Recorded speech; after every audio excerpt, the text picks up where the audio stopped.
We start with Sila, the Sila section in the Fourth Noble Truth. Sila means morality, ethical conduct, but really the emphasis on Sila throughout is on non-harm, on non-harm. It's really the underpinning, and it's more of the it's a real investigation into non-harm, what it means by looking at our behavior really closely. Again, it's shining the light a little bit more closely on how we're moving through the world, on how we're speaking, on how we're acting, and how we're thinking, how we're orienting, and really non-harm. And it's not harm toward other, of course, but it's also very much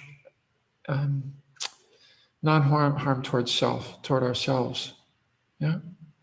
And it's beginning to see how those two are very much interconnected. That is, if I am harmful or careless with someone else, that perhaps it's creating some unrest within as well.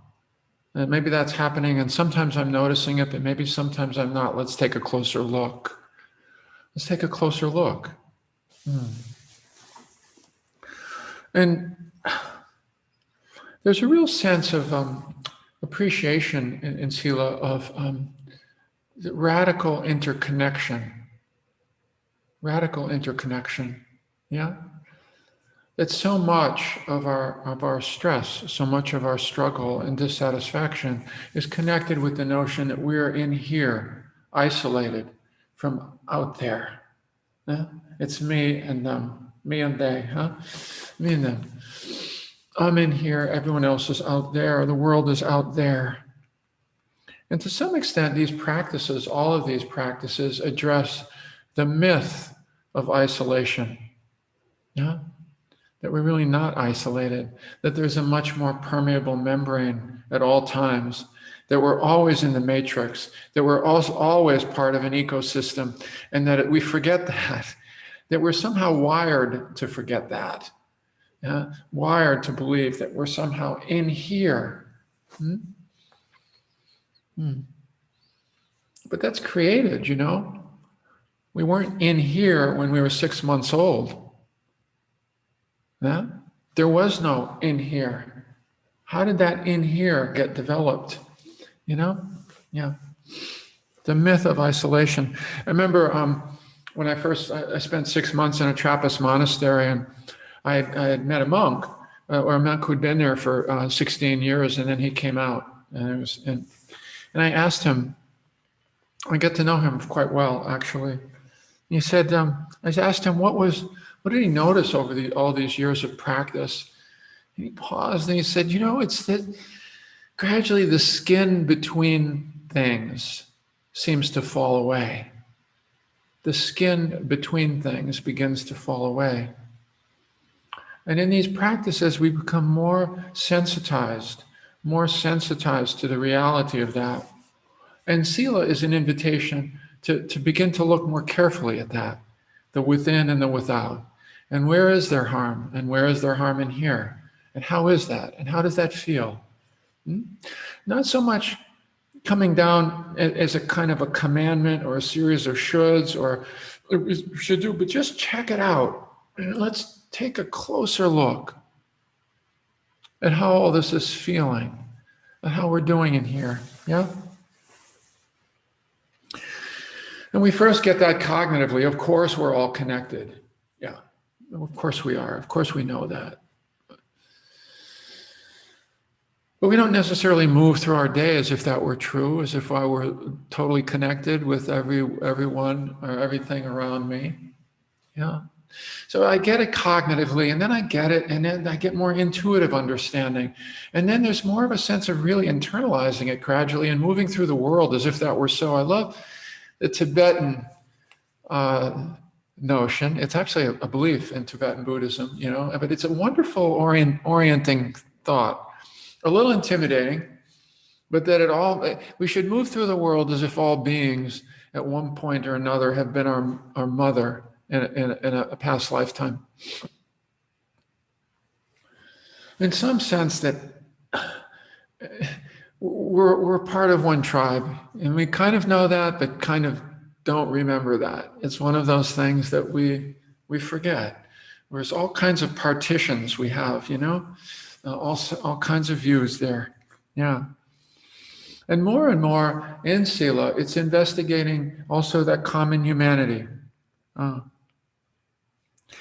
sense of common humanity. And I realized, oh yeah, when I get irritated, when I get angry, I'm hurting myself. Yeah, I'm holding a hot coal and expecting someone else to be burned. Oh, what's going on with that? Yeah, what's going on with that? When I speak harshly, I hurt. I kind of knew that, but I never saw it quite so clearly. It's really beginning to investigate, which we'll do section by section. Yeah. But that sense of common humanity, I begin to see what I'm doing to myself also. And I begin to see that others like me, all others like me, are in the same boat. Yeah? All beings want to be happy. All beings want peace. And yet they're agitating themselves. They get depressed. They get anxious. They get discouraged. They get despairing. They don't whisper nice things into their own ear, just like me. Oh, wow. How long it took me to see this simple thing that I really see so clearly now, that all living beings want to live. All living beings want to live. It's not like an ego thing. It's an evolutionary imperative. It's all beings are wired to want to live, to want to thrive, to want to be at peace. Yeah. So Sila really is about introducing us first. Right? The Buddha was all about this. Even before we meditate,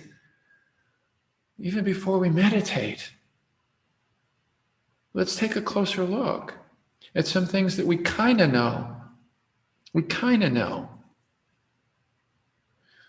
But let's look a little bit more closely at our interconnection, at our sense that maybe we're not interconnected. What's going on? What is that move that I'm so familiar with to protect and defend? What's in here somehow? To isolate, to feel isolated. How does that work? And what will support more harmony within and without? What will move me one step further in the direction of harmony?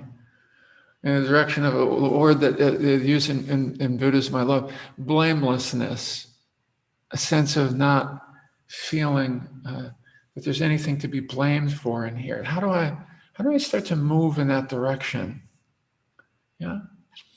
And of course, part of the point too is that to the extent that we do this, it will benefit our meditation practice. Yeah. That so much of what we struggle with in our practice are some of the regrets, some of the internal pushes and pulls and doubts and stresses, regrets. Yeah.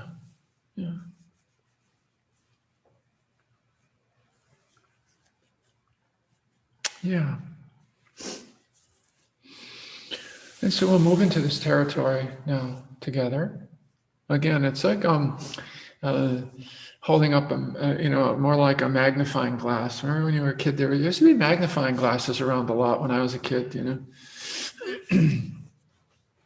don't see them so much anymore. It takes to take a closer look is all. We take a closer look.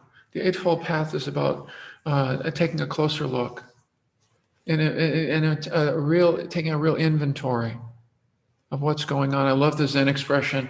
First, we have to take everything out of our house before we decide what we should bring back in and keep around. Yeah, and it's really taking that inventory in a very humble, honest way about what's what. Yeah, and what's working. Yeah. And maybe what's not working so well. Hmm?